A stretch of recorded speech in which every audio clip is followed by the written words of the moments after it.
নমস্কার প্রিয় দর্শক বন্ধু এবং আমার যত ফেসবুক বন্ধুরা আছেন,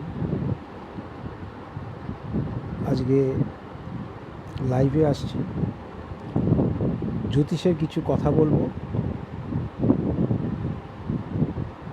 এবং বিশেষ করে জোটক বিচার নিয়ে একটু বলবো। আপনারা সবাই জয়েন করুন।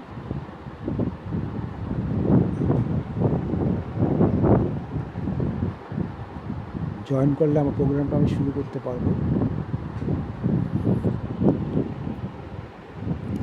এবং কার যদি কিছু